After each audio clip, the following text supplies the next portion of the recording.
Okay, recording. All right.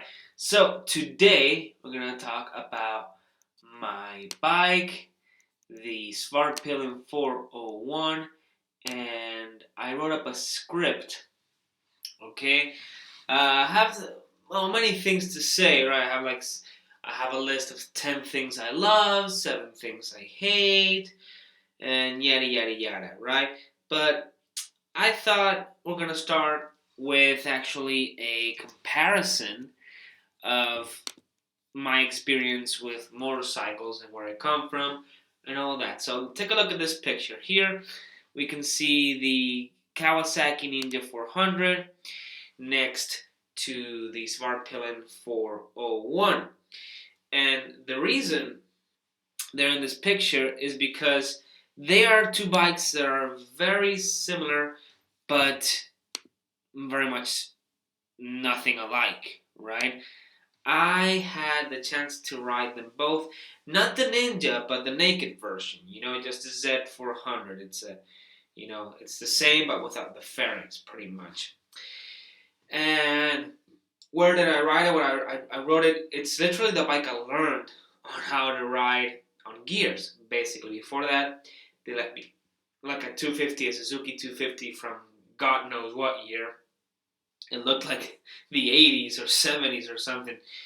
And I actually liked that bike. It wasn't bad, but it wasn't good either. It wasn't fast or anything.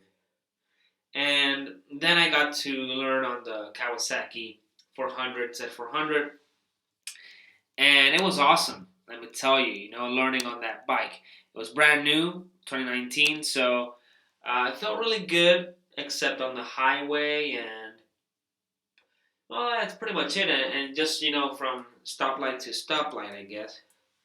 Um, so when I wrote it, I felt disappointment. I don't know why, but I felt disappointed because I was expecting more power.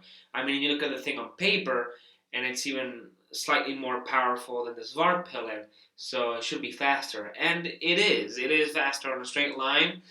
Maybe not from 0 to, I don't know, 45, but starting from 45 miles an hour, or I don't know, like 60 kilometers an hour or 70 kilometers an hour, um, it is faster, right?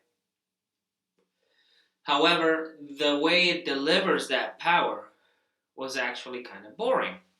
It wasn't really something that blew my mind or anything, right? And actually, I just realized I want to show you some videos here, so I want to share some Wi-Fi here.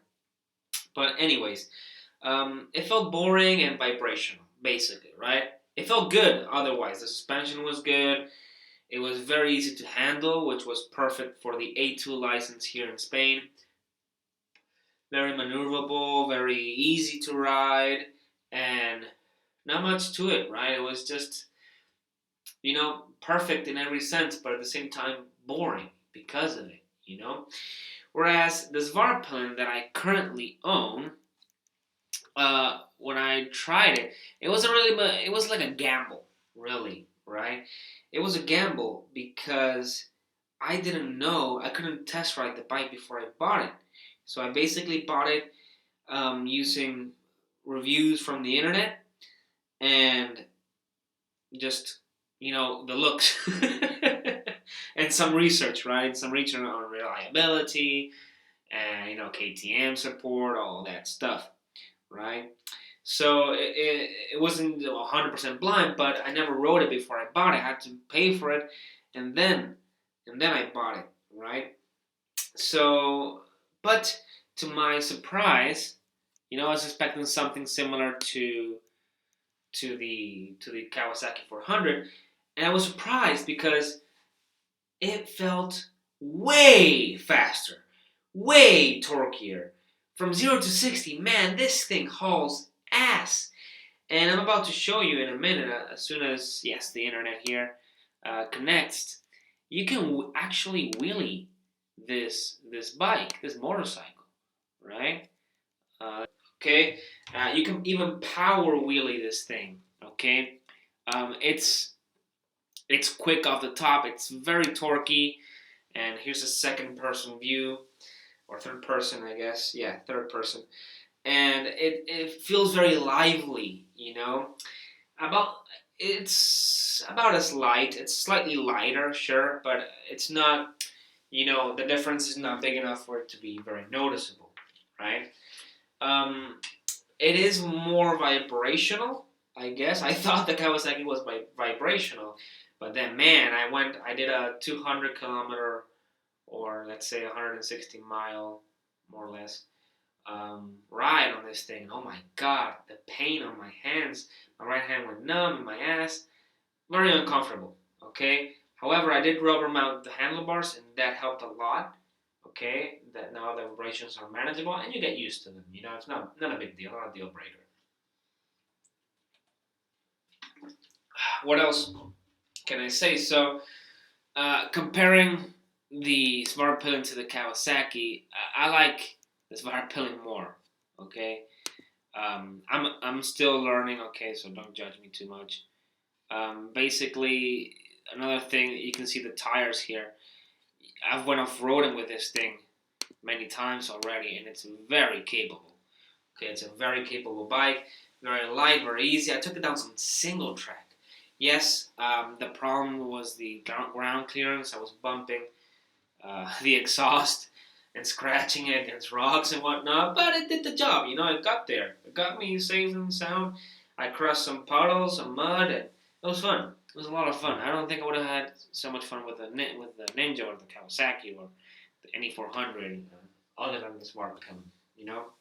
Also the looks, like, to be fair, this Ninja looks good. Okay, it looks fast. It looks big. Okay, it doesn't look like a small bike. Mine does. Mine is kind of short. It's very tall. The seat height is tall, but um, this Vart just looks way, way better. Has that classic look. Okay, so I made a good purchase. I'm happy with my purchase. Maybe this will load now. That yes, it was playing while we were looking. Okay, so yeah, it's awesome. It's an awesome bike. I love it. This is the day I bought it. A sunny day. I just went very easy with it. Nothing crazy. Just riding home safely. The mirrors are garbage in the sense that they do vibrate a lot and whatnot, blah blah blah. And I put some bar-end mirrors, but they were bicycle mirrors, and they fell off. But they make the bike look cool. I mean, I can show you real quick some other pictures on my Instagram. So, with that said, I'm gonna talk about a little bit more about um, basically the comparison between this bike and older bikes. Older bikes used to be carbureted. They used to be slow. The brakes were garbage. The suspension was non-existent or very, very bad, pretty much. And here's me on a gravel road with my girlfriend on the back, and the suspension did great. It's way bumpier in real life. We're going slower now. I'm riding with a pillion and whatnot, and we're just, sightseeing, not really doing anything serious. But when I'm alone, this thing hauls ass, let me tell you. And I have a video with my cousin here. Yeah, here. Okay, this video is cool. So, yeah, you can, do burnouts and wheelie it and just scramble it. It's a lot of fun. So, comparing it to older bikes, it has the looks, a little bit of the ergonomics, because it's quite small in length. It's very short wheelbase, which makes it, I love it because it makes it a lot of fun. And 95% of my riding is city riding and some roads, but usually quite heavy traffic. So a bigger bike would be very boring and handful to ride, especially to maneuver around the city and my house and parking and whatnot. This bike is perfect for what I do, what I love. I love off-roading. I have an e-bike where I do downhill, I do big jumps and all that stuff. And yeah, this bike does feel like a slightly heavy bicycle with an engine. I love it. It's so much fun.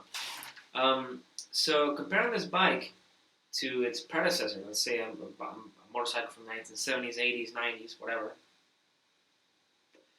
it's night and day, really. Basically, the first thing you notice is the ABS. I had to do a couple panic stops, and the ABS, sorry, did save me. Okay, I mean, if I locked the rear or front wheel, I would have noticed immediately because I do again have an e-bike with no ABS and I do a lot of off-roading, so I'm pretty good with the brakes, but I'm not as good as a computer. Nobody is, and having that really is peace of mind because the brakes are very powerful. Especially the front brake is extremely powerful. You can do stoppies with this bike. I don't know how to do them with a motorcycle. I kind of tried and wasn't able to, but I do know how to do them with a bicycle, and I know this bike can do it. It's just that me, I haven't nailed it down yet, and I want to crash my brand new bike either. So yeah, absolutely wonderful motorcycle. So night and day when it comes to this bike, it's just so good. It's so good. It's just so good. Um, the suspension is awesome. You can dial it in. It's a little bit stiff, especially in the front. I set it up in the softest setting, and it still could be a little bit softer. But it's way better than anything I had before. I used to have a 125 scooter with the suspension not adjustable, and it was garbage. It felt like bicycle suspension on a motorcycle, so it felt awful, undersprung like crazy. And yeah, I mean, I'm happy with my purchase. Here it is with the mirrors, by the way, with the bicycle mirrors. I love them.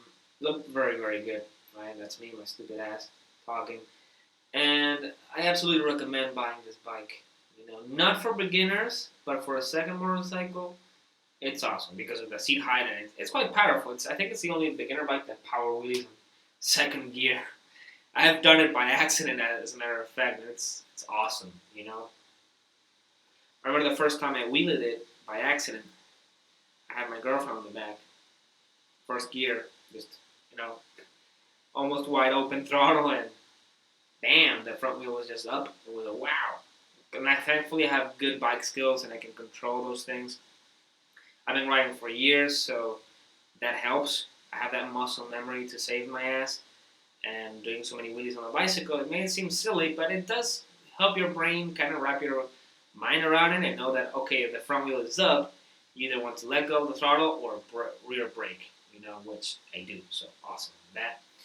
And there's no, like, motorbikes are so good. This bike has some electronics. It has a ride-by-wire um, throttle.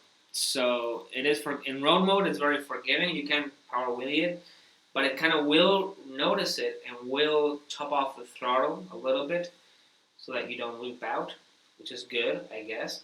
And in supermoto, it doesn't do that. I haven't tried wheeling on supermoto because I know it's like way more unforgiving, but I'm gonna do that soon. It's gonna be fun, And I took it on long road trips with my girlfriend.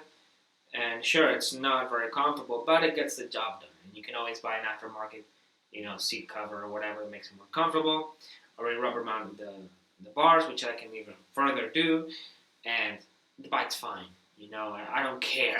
I actually kind of like it because it feels raw. It feels like an old motorcycle would feel, more or less vibrational and raw. And I don't know. It's an experience. I like it. Me personally, but if you're an older guy or you really want a comfortable ride, this is not the bike, right? And I'm gonna cut the video now because it's gonna be too long and I have so much content. I don't want to overshare. I don't want to, step on my own shoes and whatnot. But I think this video was nice. It was a little bit of an introduction. I already did a review, 1,000-kilometer reviews. Now I've gone 2,500 kilometers. So yeah, I have a little bit more understanding of the bike. I have also learned how to baby wheelie it. And yeah, I'm really enjoying it. I'm not regretting my decision whatsoever, despite the initial issue with the wrong hose and the coolant leaking and whatnot. That was fixed. That was fine. It was just the manufacturer. And also the finish. Some screws were loose. It has a tendency of losing the screws because of the vibration. So I do have to check them once a week, tighten them, whatnot. But yeah, I'm absolutely happy with this bike. And I mean, just look at it. It's gorgeous. It's wonderful. It's fast. It's fun. The handling is supreme. I couldn't ask anything more of the handling. And yeah, I absolutely recommend this motorcycle if you're into small bikes for the city and roundabouts and scrambling and all that stuff. And they're cheap, so that helps. Um, brand new, less than 6,000 euros. So used, you find them for 4,000, 5,000. They don't lose much of the price because they're very rare and beautiful and well built, generally speaking. So yeah, that's also good. And I'm gonna cut it short now. Goodbye. I'll continue with. Maybe I can show you the scripts a little bit. Um, comparing classic old bikes, I have way more to talk about. I just talked about the suspension and the ABS, but things I hate, things I love, and all that. And now that's it.